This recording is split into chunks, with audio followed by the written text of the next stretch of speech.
La estética tiene que ser funcional al uso del ser humano. La, la- la estética siempre está en función de la ética y la ética es la condición según la cual algo te hace bien o le hace bien a todos, ¿verdad? Entonces, si algo está hecho de una manera en que te cuida, te hace bien, te permite viajar más seguro, más rápido, con más espacio, etcétera, etcétera, lógicamente su estética va a ser bienvenida, ¿verdad? Claro. Y adaptada inmediatamente.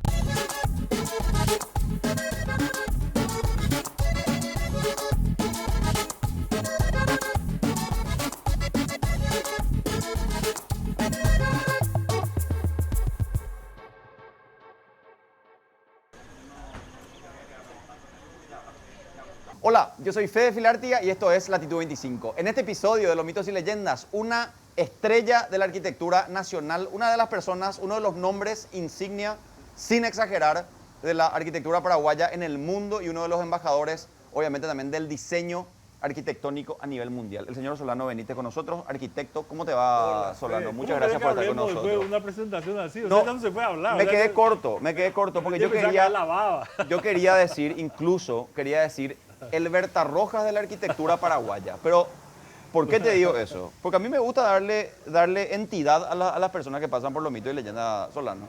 Y además para, reconocer entre nosotros la trayectoria y el trabajo que hacen los paraguayos en el mundo y que, de alguna manera, si nosotros no nos ensalzamos y no nos reconocemos lo que hacemos, ¿quién nos va a reconocer? Bueno, en primer lugar, gracias. Y sobre todo saludo a Berta, que la maestra el trabajo de ella es increíble. Yo no me acerco mucho al mundo de la música porque tengo un hermano músico que trabaja ¿En muy de serio? cerca Ah, mira. con Berta. Sí. Y tengo el honor de recibir sus mensajes y su buen augurio siempre. Así que Qué bien. gracias por acercarle a esta conversación. Brillante. Bueno, antes que nada quiero saber qué vamos a comer. ¿Querés comer un sándwich de lomito, un lomito o un lomito árabe? No, un sándwich de lomito. Sándwich de lomito, de Sí, carne. Sí, sí, claro, ¿Verdad? lógico. Ok. ¿Y una cervecita tomamos o Agua. Agua, ok. Agua. Dame 2 sándwiches de lomito, por favor. Y yo quiero una gaseosa y un agua, por favor, para Solano, ¿sí? Bueno, te quiero mostrar lo que es esta camioneta. Esta es la Chery Himla. ¿Ya te subiste alguna vez a un auto chino? No. Bueno, no. te quiero mostrar porque persona que se sube a la Chery, persona que se sorprende sobre lo que es la innovación china y la tecnología de estos vehículos de esta firma. Para mí, de entrada, lo que me está gustando es imagínate, yo espacioso, soy ¿verdad? grande, claro. Sí. Y ya vengo con la vejez tengo nieta. Sí. O sea que imagínate, yo ya le veo ahí atrás. Claro. Eso es para mí importante en este momento, ¿verdad? Pero además vos que sos un experto en estética, decime mira lo que son las líneas de diseño y la sofisticación de estos vehículos. Impecable, impecable. Y se nota que están hechos incluso para durar, no es más ese concepto de que el chinito era así nomás. ¿Verdad? No, ya. Sí. Antes que nada quería hablar contigo, Solano, de algo que hace tiempo quería. Vos sos mi eterno pendiente en los mitos y leyendas. Le cuento a la gente por qué. Hace 10 años grabamos una entrevista. Creo que es más, ¿eh? No, hace 10 años fue porque fue en el 2016. Ok. Grabamos una entrevista que yo honestamente jamás pensé que iba a tener la repercusión que tuvo en ese momento y que hasta hoy en día nosotros seguimos recibiendo notificaciones de personas que siguen viendo esa entrevista como una entrevista que auguraba algo que iba a pasar o que está pasando hoy en el centro financiero de Asunción, que es la zona de Y ahora el chat. Aviadores del Chaco, ¿verdad? El eje corporativo, como le llaman ahora. En esa entrevista, básicamente, para hacerla corta, vos, en plena construcción, el edificio ondulado de lo que hoy es Paseo La Galería, vos ya anunciabas de que iba a ser ese lugar, iba a ser víctima del boom inmobiliario de la ciudad de Asunción y que obviamente 10 años atrás todavía no se dimensionaban los efectos de lo que eso iba a causar. 10 años después, nosotros estamos viendo una inversión inédita en esa zona de la ciudad con edificios multimillonarios que tienen un nivel de lujo y sofisticación de verdad como de otras capitales del mundo. Pero sin embargo, la inversión pública todavía quedó muy rezagada y ahora se nota más inclusive. Edificios de gran altura con un lujo increíble, con una cloaca pestilente enfrente. Y uno dice, qué ambigüedad, ¿verdad? Qué ironía que se tenga por un lado ese nivel de inversión privada, pero por otro lado la falta de inversión pública que genera ese cóctel explosivo. ¿Qué te acordás vos de esa entrevista y sobre todo 10 años después qué análisis haces de eso? Hay un arquitecto que a mí me gusta mucho. Nosotros le decimos Luis el Perro, porque en realidad se llama Luis Kahn, ¿verdad?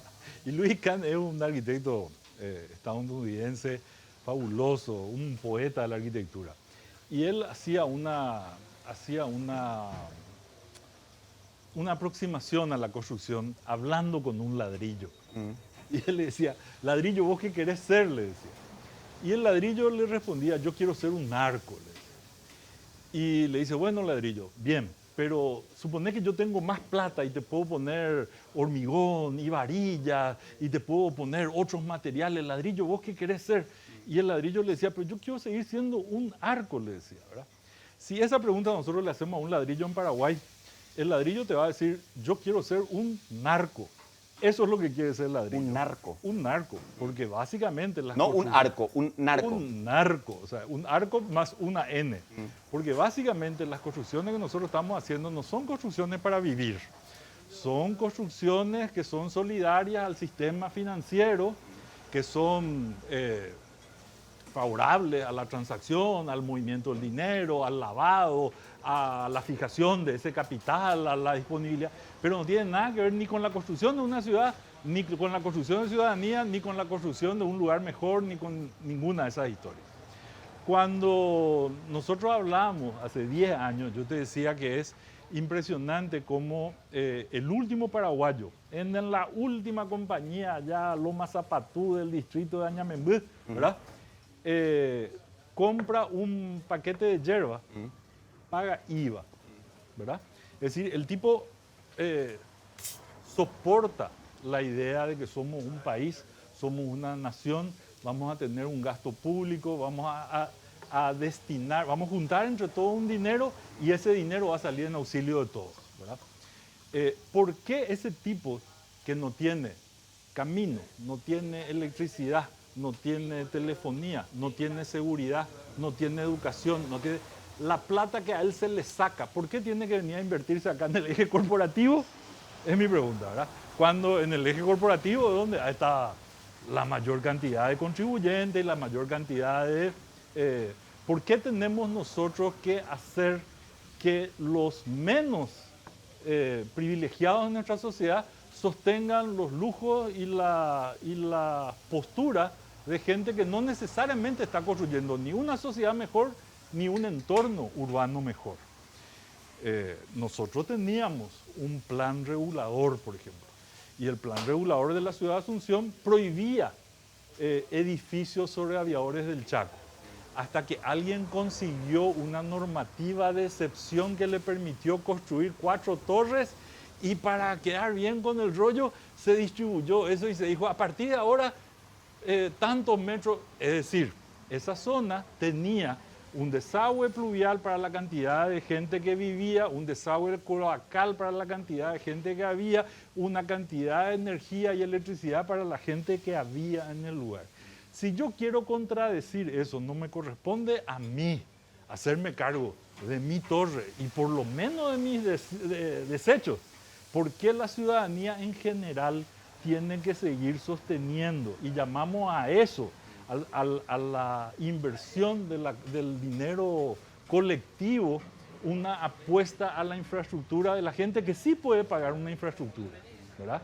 En cualquier otro país podemos hablar del ingreso a Asunción pago, con peaje, ¿verdad? Estacionamientos que pueden ser pagos, etcétera, etcétera. Para la gente que dispone de esos recursos, para el resto de la gente, es lo que realmente interesa, que tengamos transportes colectivos y públicos de calidad, que tengamos acceso a construcciones que sirvan para vivir y no para movilizar el dinero, ¿verdad? Que cada vez que hagamos un edificio, yo te pido que hagas el ejercicio de dibujar una de las torres de Molas López con sus características y te apuesto que no podés hacerlo. Toditas son diferentes. Toditas diferentes, sí. Y toditas son iguales. Porque en ninguna de esas se tuvo en cuenta la posibilidad de una persona que viva con una familia, que llegue a... Es más, construimos tan mal, tan a favor exclusivamente del Capital. dinero, ¿verdad? Que tal vez una de las construcciones más costosas sea hacer el subsuelo, porque hay que cavar, sostener lo que pasa ahí abajo, etc. Entonces a alguien de los negocios se le ocurrió encontrar una ordenanza de excepción que dice que si yo puedo construir esto, yo tendría que tener esto de subsuelo acá abajo para poder soportar. Que si yo construyo esto acá, yo puedo construir esto acá. Si no hay límite de altura, no es que esta es la altura. Yo puedo construir eso acá y hago eso acá. ¿Qué pasa cuando vos haces que los primeros 5 pisos de toda tu ciudad sean solamente depósito de autos? Vos construiste suburbios. Brasilia, que es una de las pocas ciudades diseñadas durante la modernidad, es decir, durante el siglo XX, Lucio Costa decía, todas las unidades tienen máximo 5 pisos, ¿verdad? Y él decía que 5 pisos era la distancia máxima en que una mamá podía abrir una ventana y decir, Joanciño, ven a comer, ¿verdad? Que todavía podía tener control con lo que pasaba con la ciudad. ¿Qué va a pasar en una ciudad que vos tengas que caminar cuando 200 metros no tenés ningún vecino, tenés 3 porteros? En esos 200 metros que tenés solamente 3 porteros, aunque vos grites, la gente no te va a escuchar porque vos estás desde el piso 6º para arriba. ¿Qué es lo que podemos esperar nosotros si no priorizamos la habitabilidad de nuestra ciudad?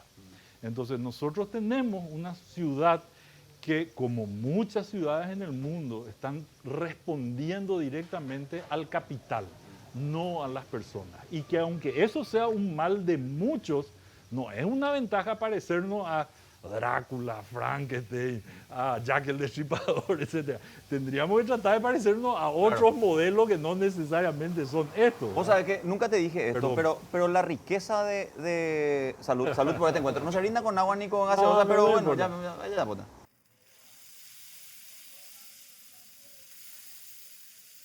Nunca te dije esto, pero la riqueza de hablar contigo, Solano, sobre el tema que sea, ¿verdad? Pero específicamente sobre el tema de arquitectura y desarrollo urbanístico en Paraguay, es que vos das esa perspectiva de proyección política, de desarrollo de lo que es la arquitectura. Porque finalmente cuando uno habla con un urbanista, lo que te dice es, te pinta el panorama, el contexto urbanístico, las deficiencias del sistema y se queda en eso, digamos.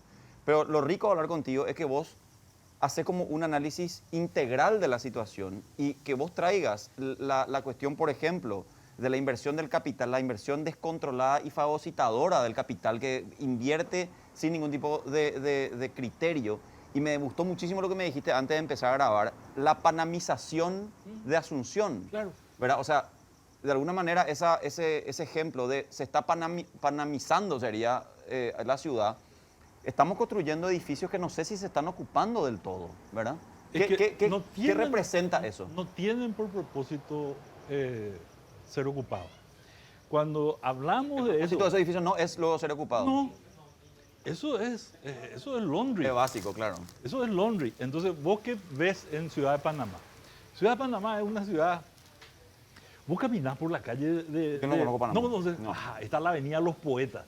Y vos caminás por la avenida Los Poetas, son calles así chiquititas, con todavía puertas postigos y qué sé yo, y vos le escuchás a la población adentro todavía viviendo. Y en las calles vos escuchás el eco de Drake y de todos los piratas ahí que entraban a Sangre y Fuego a ese lugar. Era un lugar así lleno de historia, lleno de magia, etcétera, etcétera.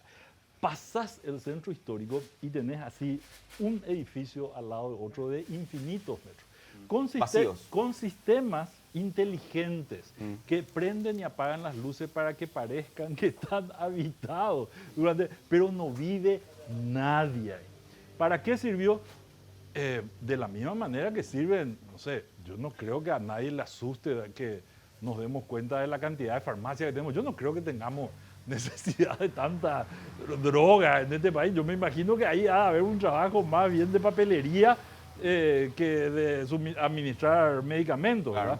¿verdad? Yo me imagino para la gente... De un tiempo a esta parte a todos nos empezó a doler la cabeza, por lo visto, ¿verdad? Por ejemplo, ¿verdad? Yo el otro día le decía a un amigo, ¿verdad? Me fui a uno de estos lugares, a estos almacenes de conveniencia que abren 24 horas, ¿verdad? Y me fui al fondo a traer un producto y cuando venía ya se estaba construyendo otro dentro de De la velocidad. De la velocidad, porque hay que poder... Eso es desarrollo en términos urbanísticos. No, no. ¿En qué te ayuda ese tipo? Sobre todo cuando vos te das cuenta que para llegar y entrar al lugar, toda la vereda está ocupada por autos. Es decir que si vos caminás la ciudad y caminás frente a una estación de servicio, por ejemplo, te darás cuenta que estás en una zona de riesgo, a pesar de que la ordenanza dice que tienen que estar abiertas solamente los lugares de entrada y salida. Lo primero que ellos hacen es sacar toda la vereda para que el auto entre con rapidez, ¿verdad? Bueno, ahora todos los comercios, todos tienen esta... Es decir, que vos no tenés un sitio seguro. Da lo mismo que camine por ahí. Tenés la misma posibilidad que te atropellen ahí o acá, porque acá puede entrar o salir un auto en Circula cualquier nomás momento, luego. etcétera, ¿verdad? Te preguntaba la cuestión de las municipales, porque con toda esta Qué discusión, rico está. Está bueno, ¿verdad? Está buenísimo. con toda la discusión de las municipales, Solano, yo honestamente llegué a la conclusión de que ya ni espero siquiera de los candidatos que me hablen de algo tan ambicioso como es, ambicioso filosóficamente, como es un modelo de ciudad, ¿verdad? Porque ya no, ni espero yo eso. Yo espero que los candidatos que vengan con propuestas sensatas, realistas y que se puedan cumplir, ¿verdad?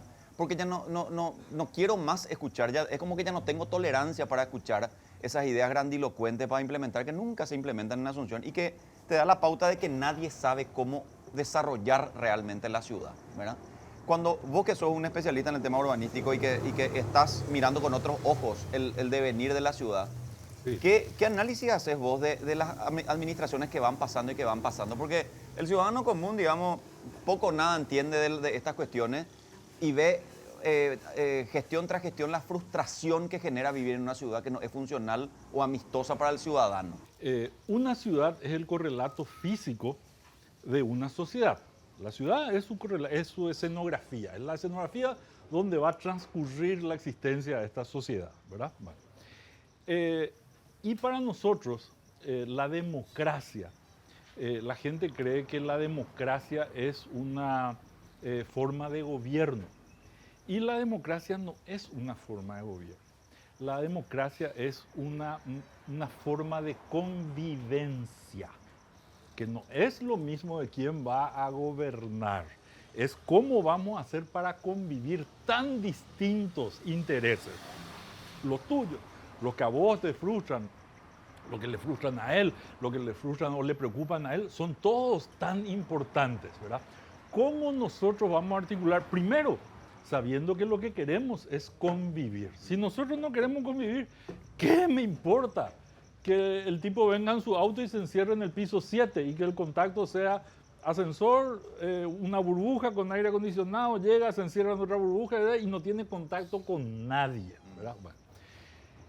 Y lo que nosotros disputamos cada vez que hay una elección es quién va a ejercer el poder.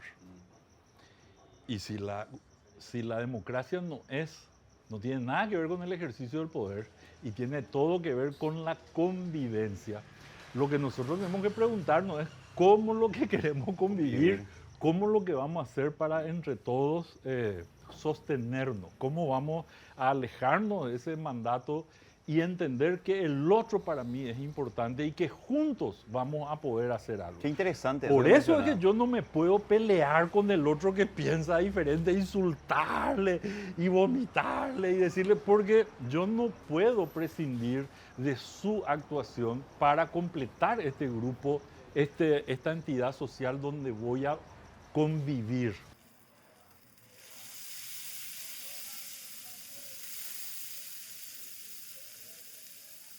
Las estrategias que yo voy a establecer para la convivencia tienen que ver con cómo crear ese acuerdo de convivencia.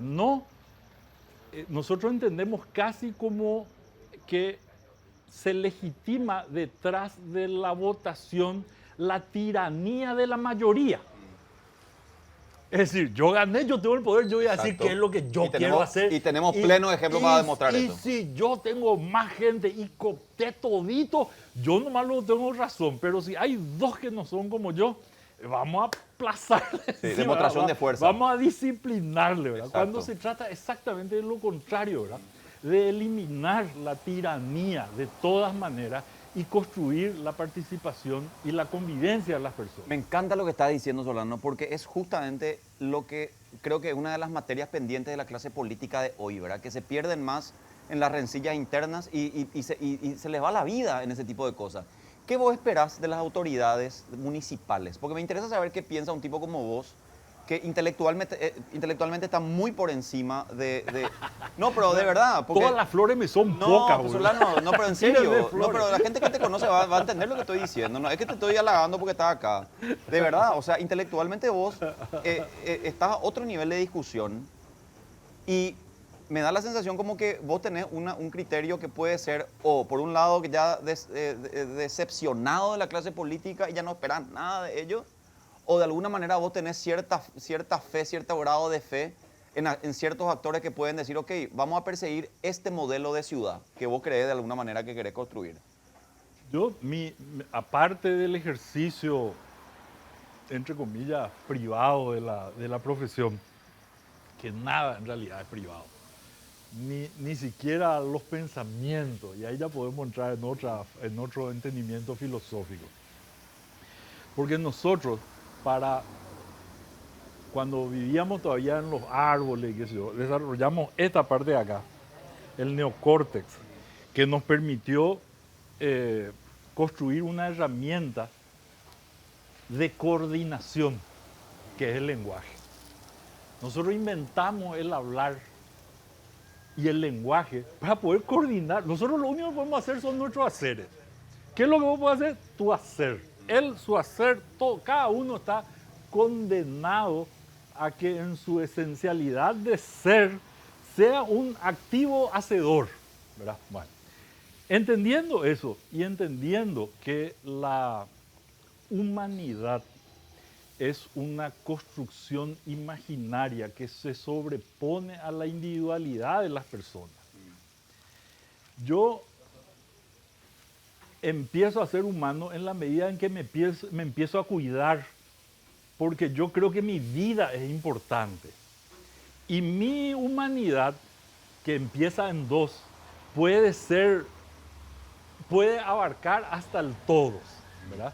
Que yo me preocupe del cuidado a través de mi hacer de toda la vida que está en mi compromiso, porque yo imagino que son una extensión mía, ahí yo construyo la sociedad, ahí yo construyo la humanidad. Cuando yo corto eso y me achico, o sea, yo evidentemente ese es un ejercicio imaginativo y también está referenciado a que nosotros somos seres emocionales que razonamos. Cuando al hacer ese cuidado yo me sentí bien y a partir de ahí empiezo a razonar qué es lo que ocurre y trato de nombrar e invento el lenguaje para poder decirte, para que juntos hagamos eso, ahí empieza a funcionar la colectivización, que fue el arma fabulosa eso de hoy, crecimiento. en términos prácticos, eso no existe hoy. O sea, hoy existe una sociedad completamente individualista, Claro, que no entiende lo colectivo. La gran crisis es la crisis de la imaginación, porque estamos en una sociedad donde lo que se premia es la condición del hombre, no la condición humana, que es muy diferente, ¿verdad? Desde el Renacimiento nosotros apostamos por de ser una sociedad que se construía teocráticamente a ser una sociedad que se construía humanamente. Pero en realidad, antes de todo eso, siempre fuimos una sociedad no individual, siempre fuimos ese colectivo accionando. Bueno, como ese colectivo accionando y a través del lenguaje y nuestra capacidad de vincularnos y de conectarnos, es que tiene que aparecer la palabra, el discurso, la conciliación para coordinar nuestros actos. Entonces, ¿qué es lo que hacemos cuando nos sentamos a hablar? Es qué es lo que vamos a hacer, porque no hacer es lo que no podemos.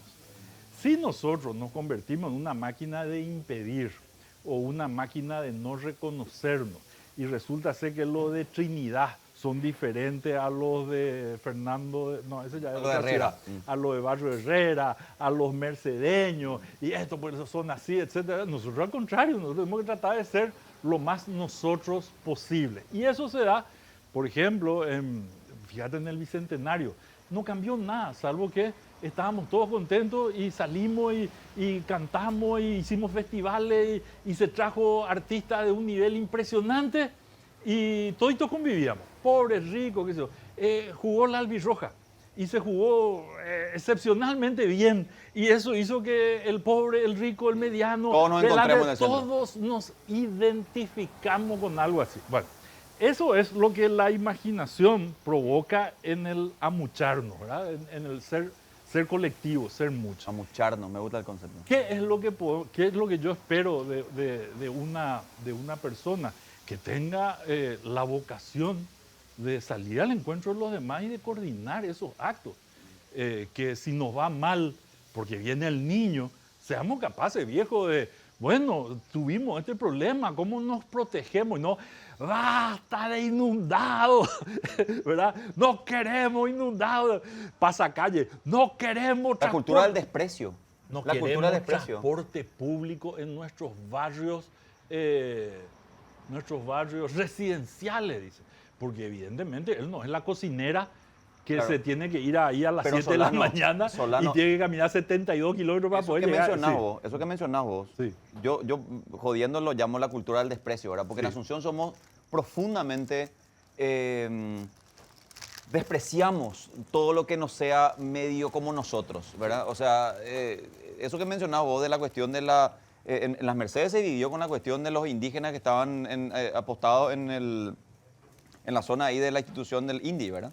Pero lo cierto es que es una sociedad absolutamente individualista que ha perdido con el paso de los años esa cuestión del sentido colectivo que tan bien describiste y que me parece fundamental volver a recuperar, ¿verdad? Pero por eso te preguntaba yo si vos en tu entendimiento ya estás decepcionado de cómo, No. porque llega un punto en el que vos te inmunizas. A mí me pasa, yo estoy permanentemente monitoreando la actividad política, Sí. como periodista que soy, Sí. ¿verdad? Y llega un punto en el que uno ya se inmuniza, no me dejo de sorprender, porque digamos, eso sería catastrófico para un periodista, ¿verdad? Pero digo, ya me inmunizo, o sea, es como que me sorprendo de ciertas cosas, pero ya, digamos, ya me resulta todo medio lo mismo, ¿verdad? Y es muy, muy desagradable vivir así, o sea, es Claro. como que mi entorno no me sorprende con cosas que a mí me estimulan, ¿entendés? Yo tengo 40 años. Solamente 4 años he tenido más o menos, he vivido en un país donde más o menos me puedo asemejar con el estilo de gobernanza que yo, de Ambición. alguna manera, no te digo que estoy así 100% de acuerdo, pero más o menos se alinea a mis ideales, ¿verdad? Y después he vivido 40 años en una sociedad con la que no me conecto. Y es súper frustrante sentir que vos sos un tipo que no ha experimentado lo que es vivir en un entorno, Te sentís hacer un match con tu solo, entorno. te sentís solo, la soledad es espantosa, ¿verdad? Porque habla de la fragilidad, de qué es lo que te va a pasar cuando te pase algo.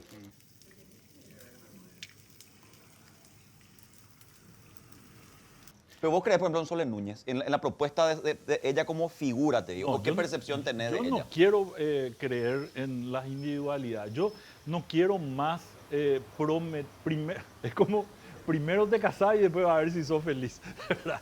Primero tenés que elegir. Querés convivir primero. Quiero que se construya esa convivencia y después Claro, y a la después- puya, y después elegí, ¿verdad? ¿verdad? Con Y después, conocimiento de entonces, causa. bueno, pero resulta ser que nosotros todos estamos en una agenda electoral, como si la única posibilidad o el final mismo, porque sigue siendo la ambición de llegar al poder para hacer las cosas. ¿Y de cuándo, Pico, vos necesitas tener poder para vincularte con tus vecinos, para mejorar tu calle, para mejorar tu plaza, para mejorar la educación, para mejorar, etcétera, etcétera? ¿Dónde están esas construcciones? Lo que pasa es que es muy cómodo, allá está el político que no hace nada, ¿verdad? Cuando en realidad somos los que no hacemos nada. Entonces yo tenía un profesor que era un arquitecto muy admirado por mí, que él decía, mucho antes que una ciudad se vuelva fea, son sus habitantes los que se convierten en feos. Totalmente. ¿Verdad? O sucios, ¿verdad? También podría ser la misma Podría analogía. ser, o sea, si vos vas a caminar por el eje corporativo, ¿verdad? Y cada una de esas torres no tiene ni siquiera un alero para que no te llueva, ¿verdad? Al contrario, ¿verdad? Echamos todos los árboles para que Pero, se pero vea ¿en qué todo, momento Asunción se hizo etcétera. tan hostil con el ciudadano Solano? Cuando Porque la vereda... construimos nuestra condición, cuando destruimos nuestra condición societaria, cuando destruimos nuestra...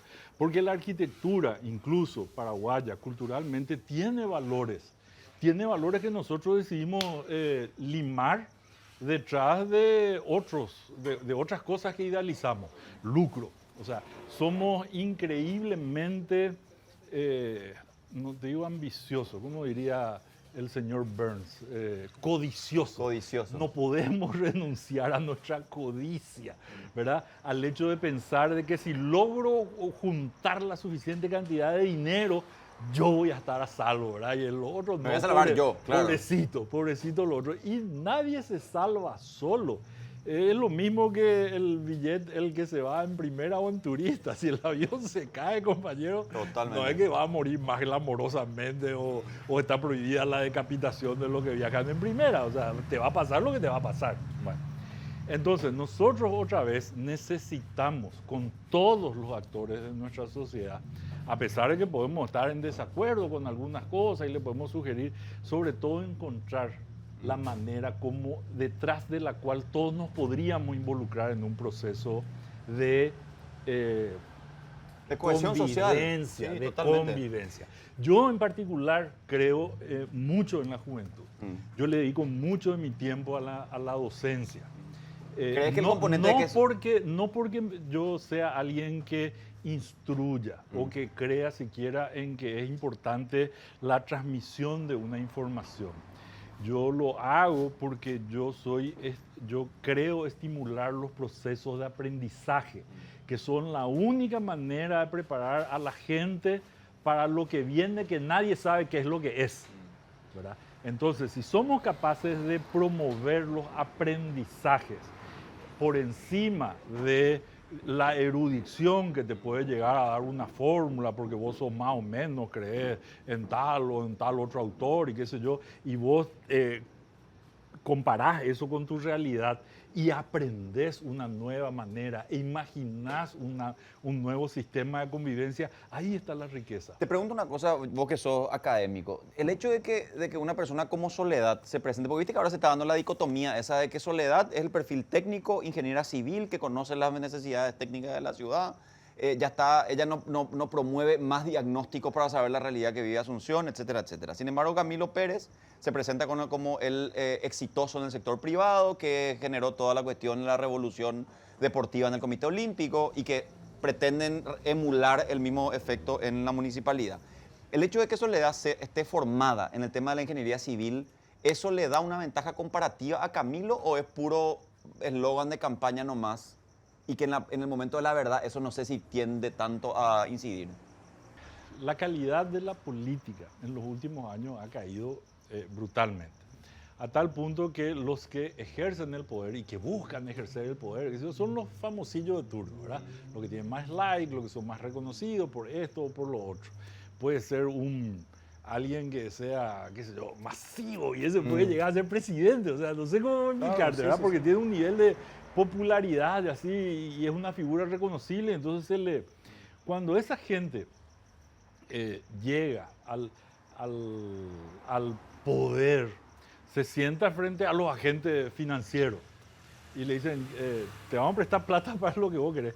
Y no sé qué es lo que quiero. Y el tipo no tiene ni idea, porque no sabe ni cuál es el propósito de qué y qué es lo que él está haciendo, cuál es la convivencia que él está sosteniendo, cómo es el tipo de sociedad que es su trabajo.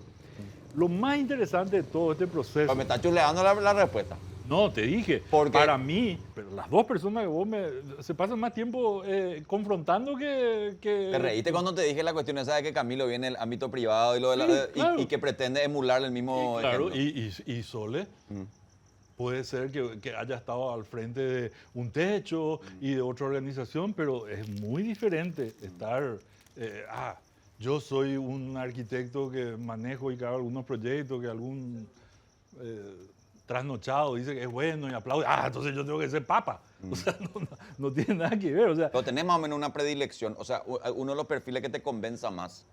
no, yo creo que estamos atosigados del calendarismo y del votismo. Creo que nos está haciendo mucho daño eso. Creo que debemos obviar estos procesos y fortalecer otro tipo de participación política y reconstruir la noción política. Pero obviar estos fuera- procesos te refería a las elecciones. que ¿o? no es importante, que yo no espero realmente nada en especial, no de la política, de este primer momento, ¿verdad? O sea, que Por se hagan las ejemplo, elecciones, pero no le prestes tanta atención, decís vos. no, claro, no es importante. Como por ejemplo pudo haber sido unos años atrás Vince, que se presentaba como la oposición y iba solo desafiando al Partido Colorado, hasta que 20 días después era parte del cartismo. Totalmente, Y qué sé yo, pactan la- todo. Pero ¿cómo se puede pretender mejorar la ciudad si no hacen importantes las elecciones? Y entonces, si vos mirás un poquito el pasado de estas dos personas y qué sé yo, ¿cómo vos pensás que se puede construir un modelo diferente de integración de todas las personas que deberían de estar conviviendo y siendo reconocidas en una sociedad cuando en todo momento se pretende la imposición de determinadas agendas y no la construcción de agendas que sean capaces de liberar el potencial absoluto de todo? En términos ideológicos, ¿te preocupa un poco esta cooptación, esta arremetida de la ultraderecha a nivel regional? ¿Qué lectura tenés sobre eso? Sí. Yo creo que nosotros, en particular en Sudamérica y en Paraguay sobre todo, después de haber tenido los 34 años más prolongados de la otra democracia, porque esencialmente no cambió mucho a la que tenemos ahora, solo que le nombramos... La pseudo-democracia, bueno, digamos, ¿verdad? yo creo que no es que nadie salga necesariamente a sostener una agenda de ultraderecha. Lo que la gente hace es sostiene una de las fuerzas más potentes de la individualidad, que es el miedo, ¿verdad? Es decir, el miedo al cambio, el miedo a perder, el miedo al no tener.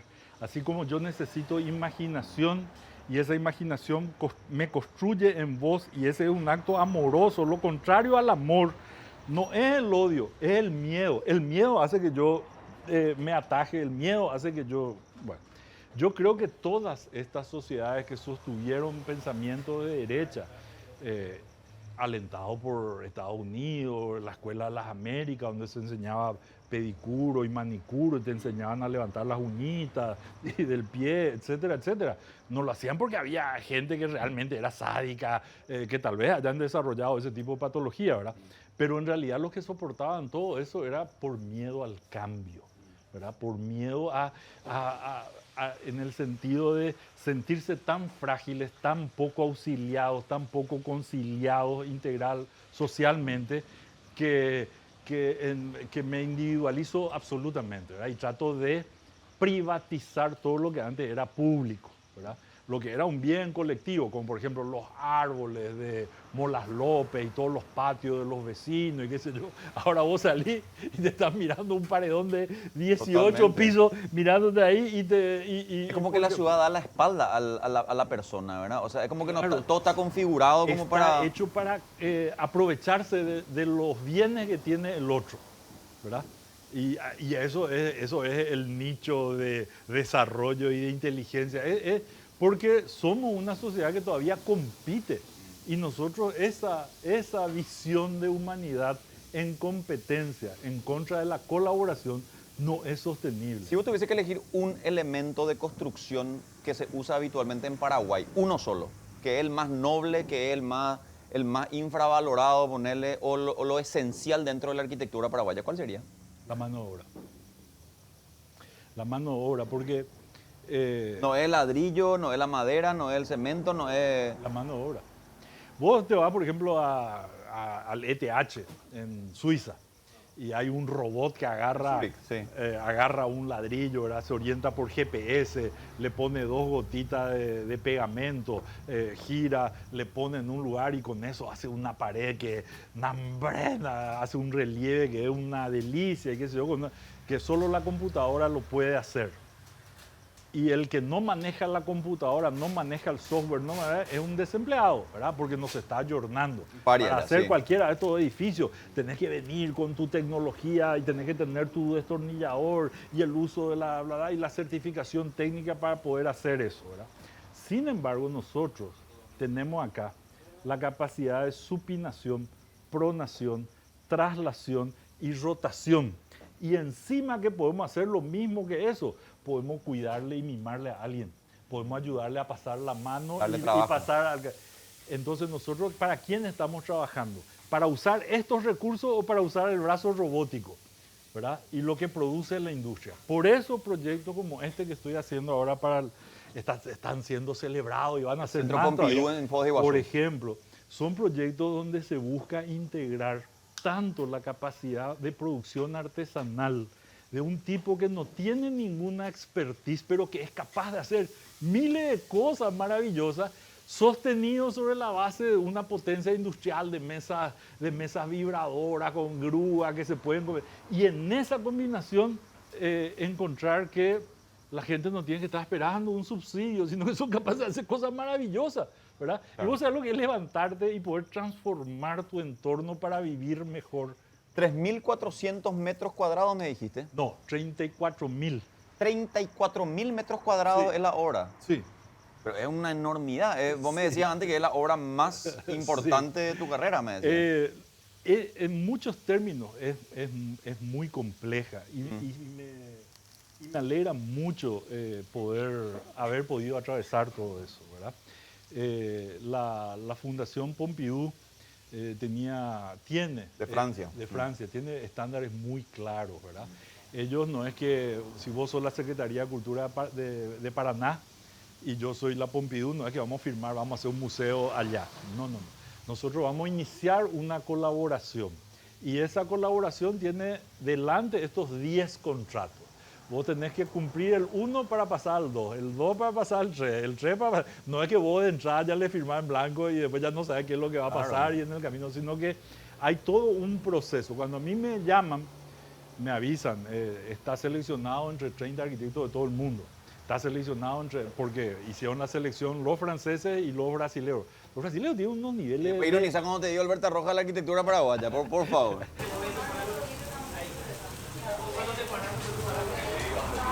Los brasileños tienen unos museos que son impresionantes.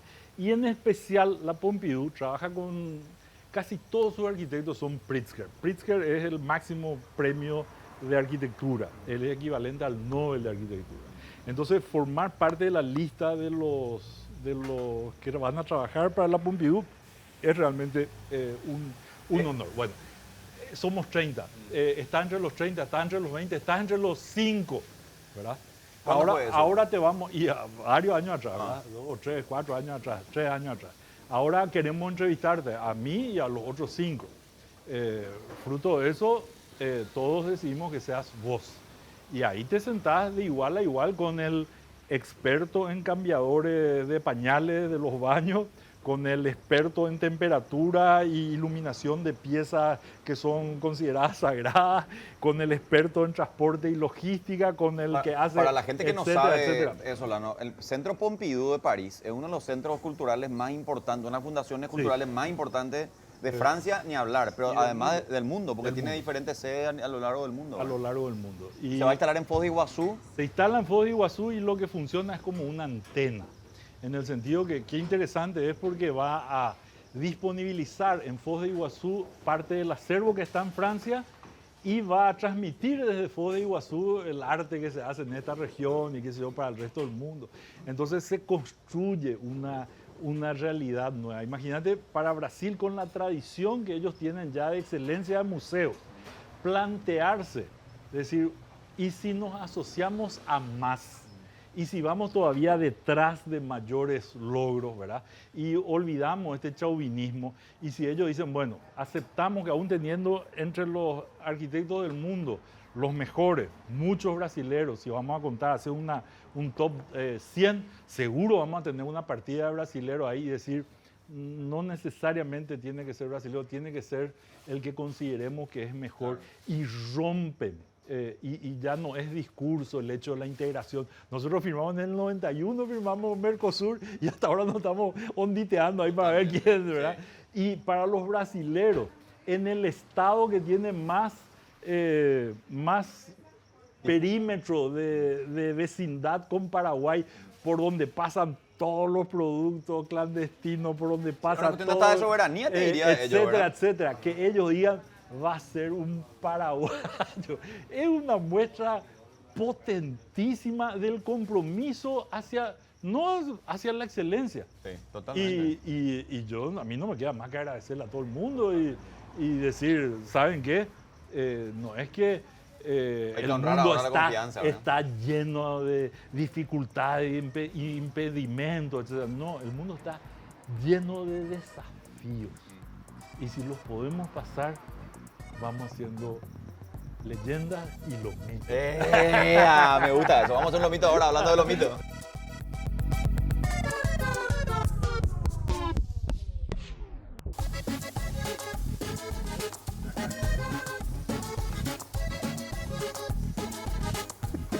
¿Dónde querés que ponga? Parece el chapori, ¿viste?